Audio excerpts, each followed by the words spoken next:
Yeah so మొత్తానికి Congress party విజయోత్సవ సంబరాల్లో ఉంది.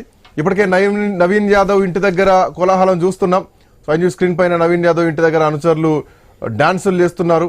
సో బ్యాండ్ మేళాలతో ఒక ఊరేగింపు నడుస్తుంది. రేవంత్ రెడ్డి గాంధీ భవన్ దగ్గర విజువల్స్ మనం ప్రస్తుతానికి ఐ న్యూస్ లో చూసేవి. రేవంత్ రెడ్డి బొమ్మలతో తగ్గేదే లేనటువంటి ప్లకార్డులతో గాంధీ భవన్ లో కాంగ్రెస్ పార్టీ శ్రేణులు మొత్తం సంబరాల్లో మునిగిపోతున్నారు. సో ఒక్కొక్క రౌండ్ పెరుగుతున్న కొద్దీ కాంగ్రెస్ పార్టీ 50,849 ఓట్లతో లీడ్ లో ఉన్నాడు నవీన్ యాదవ్.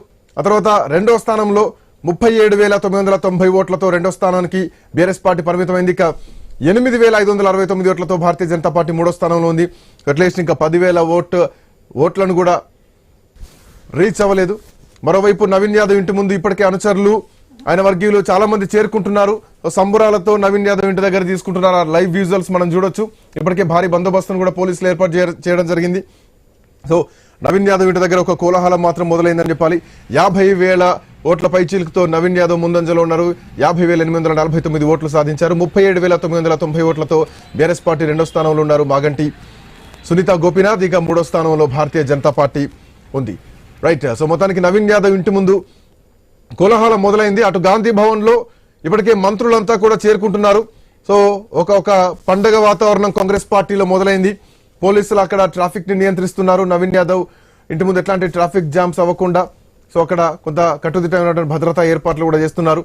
సో కాంగ్రెస్ పార్టీ నాయకులు ఎక్స్పెక్ట్ చేసినట్టే మధ్యాహ్నం తర్వాత సో గెలుపు సర్టిఫికేట్ ని కూడా నవీన్ యాదవ్ తీసుకునే అవకాశాలు కనిపిస్తూనే ఉన్నాయి. సో ఆల్మోస్ట్ ట్రెండ్ కన్ఫర్మ్ అయిపోయింది. ఇక నవీన్ యాదవ్ గెలుపును అధికారికంగా ప్రకటించడం మాత్రమే మిగిలింది. సో 50,000 ఓట్లు సాధించారు నవీన్ యాదవ్. సో ఇంకా ఐదవ రౌండ్ అధికారికంగా ఎన్నికల కమిషన్ ప్రకటించింది. జూబ్లీహిల్స్ ఎన్నికల్లో 5వ రౌండ్ ఫలితాలని కాంగ్రెస్ పార్టీ అభ్యర్థి నవీన్ యాదవ్ 12,859 ఓట్లతో ఆధిక్యంలో ఉన్నారు. 5 రౌండ్లు పూర్తి అయ్యేసరికి నవీన్ యాదవ్కి వచ్చినటువంటి ఓట్లు 50,849, 37,990 ఓట్లతో రెండో స్థానంలో బీఆర్ఎస్ పార్టీ అభ్యర్థి మాగంటి సునీత ఉన్నారు. దీపక్ రెడ్డి 8,569 ఓట్లతో మూడో స్థానానికి పరిమితమయ్యారు. సో ఫిఫ్త్ రౌండ్ కౌంట్ ని ఎన్నికల కమిషన్ అధికారికంగా ప్రకటించింది. 12,859 ఓట్ల ఆధిక్యంలో నవీన్ యాదవ్ కొనసాగుతున్నారు. సో వీళ్ళు గతంలో ప్రకటించినట్టు 30,000 మెజార్టీ సాధిస్తా ఉన్నారు. బట్ ప్రస్తుతానికి 5 రౌండ్ల అధికారిక ప్రకటన జరిగింది. సో ప్రస్తుతానికి 7వ రౌండ్ కూడా అయిపోయింది. 7వ రౌండ్ లో కాంగ్రెస్ పార్టీ 4,030 ఓట్ల ఆధిక్యంలో ఉంది. 7వ రౌండ్ ముగిసేసరికి కాంగ్రెస్ పార్టీకి 19,619 ఓట్ల ఆధిక్యం కొనసాగుతోంది. ఇంకా దీన్ని ఎలక్షన్ కమిషన్ ప్రకటించాల్సినటువంటి అవసరం ఉంది. బట్ మా కరెస్పాండెంట్ స్వామి అందిస్తున్నటువంటి వివరాల ప్రకారం 7వ రౌండ్ లో కాంగ్రెస్ పార్టీకి 4,030 ఓట్ల ఆధిక్యం కనిపిస్తోంది.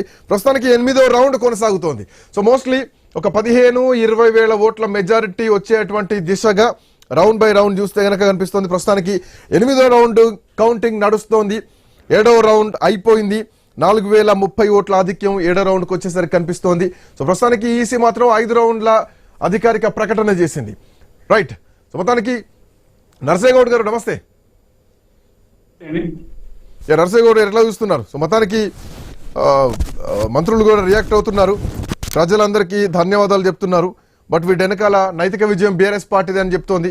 ఎట్లా చూస్తున్నారు? Don't want disappoint you, but దీని వెనకాల చాలా కారణాలను వాళ్ళు చెప్తున్నారు. ఎట్లా చూస్తున్నారు?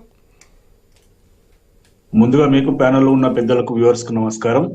అదే విధంగా ముఖ్యంగా ఈ గెలుపుకు ప్రతి నిమిషాన్ని కేటాయించి పనిచేసినటువంటి ముఖ్యమంత్రి గారికి, మంత్రివర్గానికి, కాంగ్రెస్ పార్టీ ప్రతి నాయకునికి, అతి ముఖ్యంగా జూబ్లీహిల్స్ ప్రజలకు ధన్యవాదాలు తెలియజేస్తాను. అందరికి అభినందనలు తెలియజేస్తా ఉన్నాను. మేము మొదటి నుండి కూడా ఒకే మాట చెప్పుకుంటూ వస్తాం.